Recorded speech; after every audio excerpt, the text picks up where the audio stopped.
Years before her critics dubbed her one of the most dangerous people in America, a young woman named Emma Goldman found herself at a dance. Although she was a political activist attending the event to gain support for her cause, she also just loved dancing. So much so that one of her allies took her aside to criticize her for being frivolous and undignified. After all, should a serious activist be seen having so much fun? Furious at the interruption, Goldman told the young man to mind his own business because the liberty she fought for was not about the denial of life and joy. Instead, she said, "I want freedom, the right to self-expression, everybody's right to beautiful, radiant things." For Goldman, a revolution without dancing was not a revolution worth having. She was born in 1869 to Jewish parents in the Russian Empire and raised by a distant mother and an abusive father who tried to force her to marry at age 15. When she refused, he threw her French grammar book in the fire, saying, "Girls do not have to learn much. All a Jewish daughter needs to know is how to prepare gefilte fish, cut noodles fine, and give the man plenty of children." There are few women in her era who would defy that idea of womanhood quite as much as Emma Goldman. When she was 16, she escaped her father by immigrating to the United States, where she discovered her true calling, a political rebel and a fiery orator who would spend her entire life calling for revolution. She was horrified by the tragic story of several labor activists who were executed in Chicago and found herself drawn to the labor movement and eventually to anarchism. Contrary to what that word might suggest, Goldman's philosophy was not about disorder and chaos. It was about personal freedom and rejecting institutions she believed were repressive: government, religion, war, business interests, and even marriage. Although she did end up marrying several times out of convenience or for citizenship, Goldman rejected traditional notions of marriage and chose never to have children.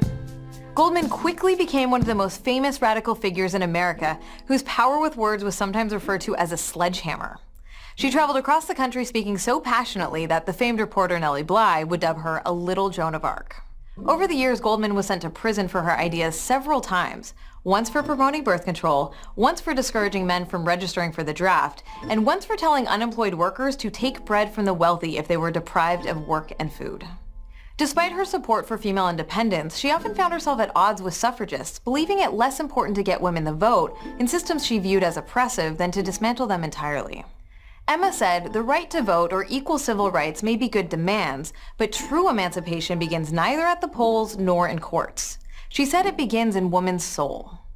She believed that women needed to reject the sexist rules of societies and governments and assert their right to make decisions about their lives and their bodies. Only that, said Goldman, would truly set women free. Although she was heterosexual, Goldman was one of the earliest American advocates for gay rights, as well as birth control and the sexual freedom of women. "I demand the independence of woman, her right to support herself, to live for herself, to love whomever she pleases or as many as she pleases," she wrote. "I demand freedom for both sexes, freedom of action, freedom in love, and freedom in motherhood." Many of her ideas about gender, sex, and sexuality would be considered controversial even today, and in the late 1800s, they were positively shocking. Goldman was a thorn in the side of American authorities for many years.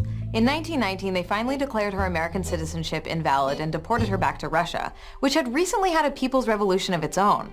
But what she found in the aftermath was not the utopia of her dreams, but rather another repressive regime willing to crush the rights of its own citizens.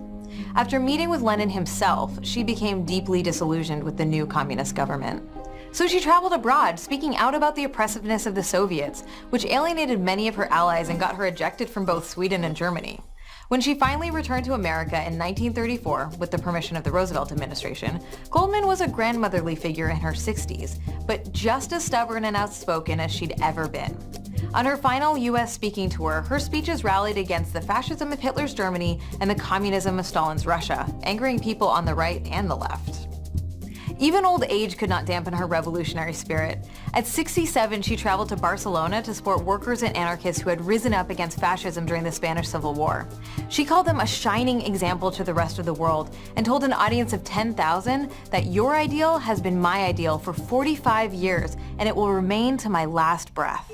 At the end of her life, when the goals of her cause seemed more unpopular and further away from reality than ever, Goldman never wavered in her beliefs, even when the price was deportation, threats of violence, and prison terms. She hoped that her example could light the way for future generations as well. As she wrote to a friend and former lover years before her death, "Someday, sometime long after we're gone, liberty may again raise its proud head. It's up to us to blaze its way. Dim as our torch may seem today, it is still the one flame. Throughout her life, Goldman had a knack for infuriating both friends and foes, but would never compromise her convictions or the way she lived to please either of them. A trail of bonfires marked Goldman's rampage through life, wrote one historian, and indeed, Goldman was willing to burn almost any bridge in the name of her truth. As she once said when a young man tried to stop her from dancing, she would never stop fighting for a world where liberty was the birthright of every human being, and where women could live, love, and dance as freely as they wanted.